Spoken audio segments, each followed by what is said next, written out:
बिस्मिल्लाहिर्रहमानिर्रहीम, अस्सलामु अलैकुम। आप देख रहे हैं GNN और मैं हूं तनसीर जैदी। और मैं हूं इकरार आज़। हेडलाइंस आप जान चुके। बुलेटिन का आगाज करेंगे। सबसे पहले बात करेंगे इंतखाबात को लेकर। मुल्क भर में इंतखाबी सरगर्मियां शुरू हो गई। आम इंतखाबात 2024 के लिए कागजात नामजदगी आज से जमा होंगे। कागजात नामजदगी 22 दिसंबर तक मुतल्लिका RO ऑफिस में जमा कराए जा सकेंगे। चारों सूबों से सियासी पार्टीज और आज़ाद उम्मीदवारों ने कागजात नामजदगी हासिल कर लिए। पीपल्स पार्टी के चेयरमैन बिलावल भुट्टो ने NA 194 लाड़काना से कागजात नामजदगी हासिल कर लिए। जहांगीर तरीन ने 3 हलकों के लिए कागजात नामजदगी हासिल किए हैं। तो इस हवाले से आपको बताएं कि कागजात नामजदगी का हसूल जारी है।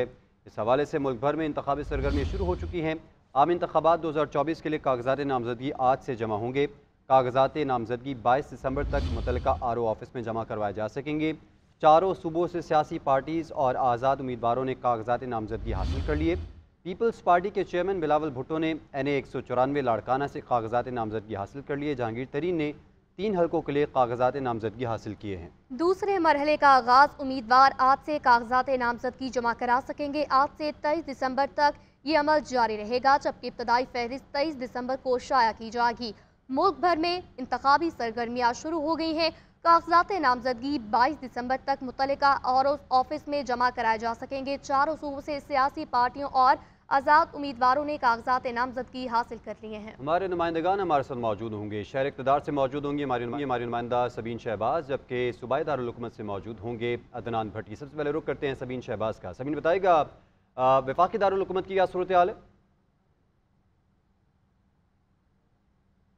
देखिए, इलेक्शन कमीशन की जानिब से जारी इंतखाबी शेड्यूल पर अमल दरामद का आगाज़ जो है वो हो गया है। आज से इलेक्शन कमीशन में जो उम्मीदवारान हैं वो कागजात नामजदगी हासिल कर सकेंगे। इसके लिए मुतल्लिका डेस्क जो है वो भी इलेक्शन कमीशन के बाहर जो है वो कायम किया गया है, जिसमें जो उम्मीदवारान हैं वो आकर अपने कागजात नामजदगी जो है वो वसूल कर सकेंगे। इस्लामाबाद के टोटल 3 हलकों के लिए 82 फॉर्म्स जो हैं वो DRO के मुताबिक जारी किए गए हैं, जबकि इस्लामाबाद के हल्का NA 46, 47 और 48 के लिए जो है वो अलग-अलग फॉर्म्स जो है वो दिए गए हैं। NA 46 के लिए 13 फॉर्म्स जो हैं वो दिए गए हैं, जबकि NA 47 के लिए जो है वो 34 फॉर्म DRO को दिए गए हैं। DC इस्लामाबाद जो है वो खुद इस सारे अमल की जो है वो निगरानी कर रहे हैं और DC इस्लामाबाद जो है वो DRO इस सारे मामले में जो है वो तैनात किए गए हैं। 20 से लेकर यानी कि आज से लेकर 22 दिसंबर तक जो कागजात नामजदगी हैं उसको वसूल करने का सिलसिला आज से लेकर 22 दिसंबर तक जारी रहेगा, जबकि 24 से लेकर 30 दिसंबर तक कागजात नामजदगी जो हैं उन पर जो एतराज़ात हैं वो जो है वो किए जाएंगे और जाँच पड़ताल जो है वो 30 दिसंबर तक किए जाएंगे। हम तर्जुमान इलेक्शन कमीशन के हमारे मुताबिक साथ रहेगा सबीन। आम इंतखाबात कागजात नामजदगी की वसूली आज से शुरू हो चुकी है। इस पर मज़ीद तफसीलात जानेंगे अदनान भट्टी से, जो लाहौर से हमारे साथ मौजूद हैं। जी अदनान, आगाह कीजिएगा।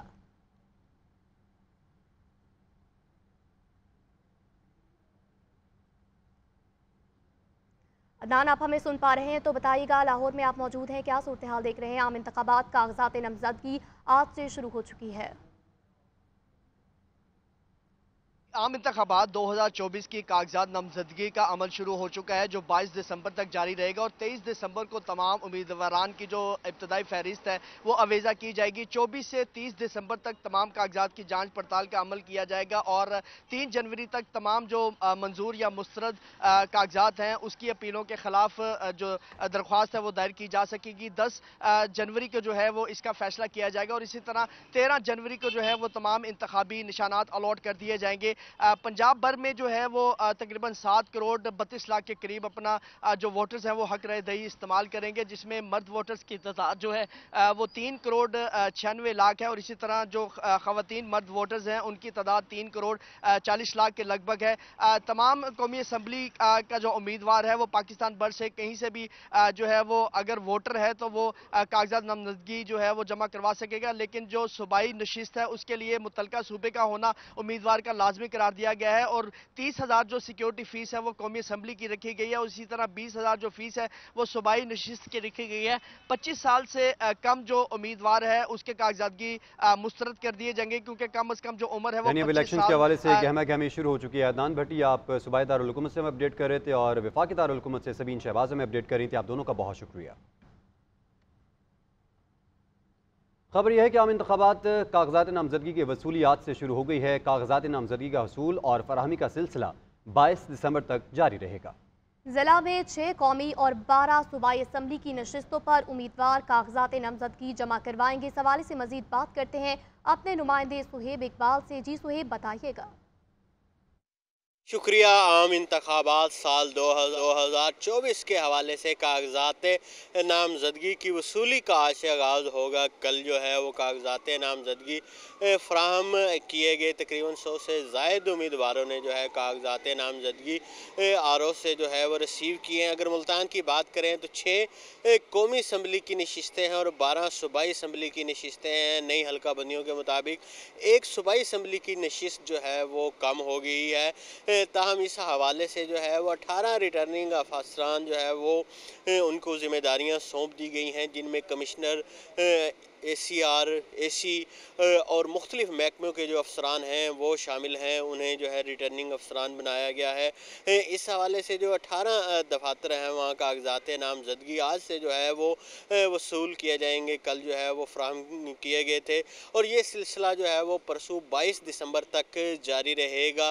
इस हवाले से अगर बात की जाए तो सिक्योरिटी के भी इंतहाई फुल प्रूफ इंतजाम किए गए हैं। जी, दीगर खबरों में आपको बताएं कि army chief general Asim Munir ने वाशिंगटन पहुंचकर अहम शख्सियात से मुलाकातें की हैं। पाकिस्तानी सफारतखाने में अमरीकी थिंक टैंक के नुमाइंदगान से मुलाकात हुई। मुलाकात 2.5 घंटे तक जारी रही। मुलाकात में पाक अमरीका ताल्लुकात, खत्ते और मुल्क की सियासी और मुआशी सूरत हाल पर गुफ्तगू की गई। इससे कबल आर्मी चीफ आसिम मुनीर और commander US central command general Michael Erik के दरमियान मुलाकात हुई। गुज़िश्ता हफ्ते वाशिंगटन पहुँचने के बाद आर्मी चीफ ने अमरीकी वज़ीर ख़ारजा एंटनी ब्लिंकन, सेक्रेटरी दिफा लॉयड जे ऑस्टिन से मुलाकातें की। मुलाकातों में पाक अमरीका ताल्लुकात बाहमी दिलचस्पी के अमूर पर गुफ्तगू की गई। पाक फौज के सरबरा अमरीका के दौरे के दौरान अहम मुलाकातों में मसरूफ जनरल आसिम मुनीर ने पाकिस्तानी सफारतखाने में अमरीकी थिंक टैंक के नुमाइंदे से 2.5 घंटे की मुलाकात की। मुलाकात में पाक अमरीका ताल्लुकात, खित्ते और मुल्क की मौशी सूरत हाल पर गुफ्तगू की गई। Army chief general Syed Asim Munir और commander US central command general Michael Erik के दरमियान मुलाकात हुई। ISPR के मुताबिक आर्मी चीफ और commander US central command general Michael Erik के दरमियान बाहमी दिलचस्पी के अमूर पर तबादला ख्याल किया गया। मुलाकात में खित्ते की सिक्योरिटी की सूरत हाल से मुतल्लिक बाहमी ताउन पर भी गुफ्तगू हुई। गुज़िश्ता हफ्ते वाशिंगटन पहुंचने के बाद आर्मी चीफ ने अमरीकी वज़ीर ख़ारजा एंटनी ब्लिंकन, सेक्रेटरी दिफा लॉयड जे ऑस्टिन से मुलाकातें की। मुलाकातों में पाक अमरीका ताल्लुकात, बाहमी दिलचस्पी के अमूर पर गुफ्तगू की गई। तज्ज़ियाकारों के मुताबिक आर्मी चीफ के दौरा अमरीका से पाक अमरीका दिफाई और दीगर ताल्लुकात में मजीद बेहतरी आएगी। खबर यह है कि मुल्क में दांत बजाने वाली सर्दी का आगाज़ हो गया। कश्मीर, गिलगित बल्तिस्तान, खैबर पख्तूनख्वा के बाद बालाई इलाकों में बारिश और बर्फबारी हो रही है। दूसरी जानिब मुल्क के मैदानी इलाके आज भी धुंध की लपेट में रहे। बर्फबारी और शदीद मौसम में सयाहों को निकलने के लिए मरी में मशकों का आगाज़ हो गया। भारी मशीनरी भी पहुँचा दी गई। मुल्क के बाला इलाकों में सर्दी की लहर, जबकि पंजाब, खैबर पख्तूनख्वा, सिंध में धुंध का राज रहा। हद निगाह कम होने के बायस आज भी मोटरवेज और अहम शाहराहें बाज मकामात पर बंद। गिलगित समेत बालाई इलाकों में बर्फबारी, पारा नुक्ता इंजमात तक पहुँचने के बाद पानी जमने लगा। कर्दू का दर्जा हरारत -8, कालाम का -6, गिलगित कल्लात का -5 तक गिर गया। उधर मुल्क के बालाई इलाकों कश्मीर, गिलगित बल्तिस्तान और खैबर पख्तूनख्वा के बास अजला, इस्लामाबाद, मरी और गलियात में भीगा मौसम। खित्ता पोटोहार में कहर के डेरे हैं। कोयटा की बर्फीली हवाओं ने कराची में भी सर्दी में इजाफा कर दिया। शदीद बर्फबारी और बारिशों से निमटने के लिए मरी में मशकें की गई। बर्फ हटाने के लिए भारी मशीनरी भी पहुंचा दी गई। ज़राए के मुताबिक सहूलत मराकिज़ में खाने, पानी और दीगर सहूलियात मौजूद होंगी। मेयर कराची मुर्तज़ा वहाब कहते हैं, कराची वालों होशियार रहना, तरक्की सिर्फ और सिर्फ बिलावल भुट्टो ही दिलवा सकते हैं। नेपा गुलशन इकबाल के नीचे तज़ीन और आयश के कामों का इफ्तिताह करते हुए उन्होंने कहा कि तरक्याती काम हम करते हैं, बैनर्स कोई और लगाता है। चरसी और पाउडरी अफराद कभी खंबे तो कभी गटर के ढक्कन ले जाते हैं। मैं सिर्फ एक ही चीज़ कहूँगा, होशियार रहना। कोई झंडा लगाएगा, कोई बैनर लगाएगा, कोई वॉल चॉकिंग करेगा। तरक्की की ईंट बिलावल भुट्टो जरदारी के इंशाल्लाह नुमाइंदे लगाएंगे, आसिफ जरदारी के नुमाइंदे लगाएंगे। झंडे किसी और ने लगाए वहाँ जाके अपने, वॉल चॉकिंग किसी और ने की, नारे किसी और ने लगाए। तरक्याती काम हमने किया। जब सारे काम हो गए तो वो जो लोग तरक्की के दुश्मन हैं, जो हर चीज़ को तासुब की निगाह से देखते हैं, वो वहाँ पर गए और कहते हैं वो मुर्तज़ाबाद अधूरे प्रोजेक्ट का इफ्तिताह करके चला गया। कोयटा में ताहाल चीनी की कीमत में इस्तेहकाम ना सका, दुकानदारों की मनमानियां उरूज पर, जबकि शहर के बेशतर परचून दुकानों पर फ़ी किलो चीनी 170 से 180 रुपये तक फ़रोख्त की जा रही है। इसी मुतालिक मज़ीद तफसीलात जान लेते हैं खदीजा काकर से। खदीजा, आगाह कीजिएगा। जी शुक्रिया। कोयटा में ताहाल चीनी की कीमत में इस्तेहकाम ना आ सका। शहर भर में दुकानदारों की मनमानियाँ उरूज पर पहुंच चुकी है और खुद साख्ता कीमतों पर चीनी की फ़रोख्त का जो सिलसिला है वो इस वक्त भी जारी है। इस वक्त शहर के बेशतर परचून्स पर फ़ी किलो चीनी जो है 170 रुपये से बढ़कर 180 रुपये फ़ी किलो तक फ़रोख्त की जा रही है। चीनी की कीमतों में मुसलसल इजाफे ने आम आदमी की जो मुश्किलात है मज़ीद बढ़ा दी। उनकी जो क़ुव्वत ख़रीद है वो मुसलसल जो है चीनी की बेकाबू कीमतों से जो है मुतासिर हो रही है। चीनी की कीमतों में इजाफे के हवाले से हमारे शहरियों से बात हुई तो उनका ये कहना था कि ज़िले इंतज़ामिया का चेक एंड बैलेंस ना होने की वजह से उन पर जो माली दबाव है वो मज़ीद बढ़ता जा रहे हैं।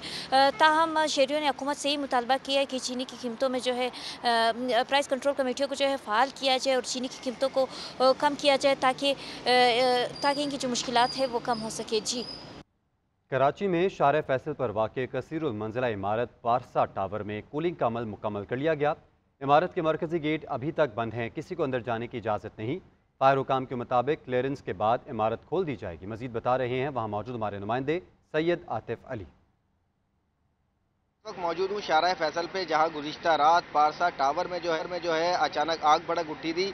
आग की शिद्दत जो है ज़्यादा होने की वजह से जो है यहाँ पे मुतादिद फायर ब्रिगेड की गाड़ियाँ यहाँ पे पहुँचाई गई। यहाँ पे मैं आपको ये भी बताता चलूँ कि 11 घंटे की जद्दोजहद के बाद आग पर काबू पाया गया।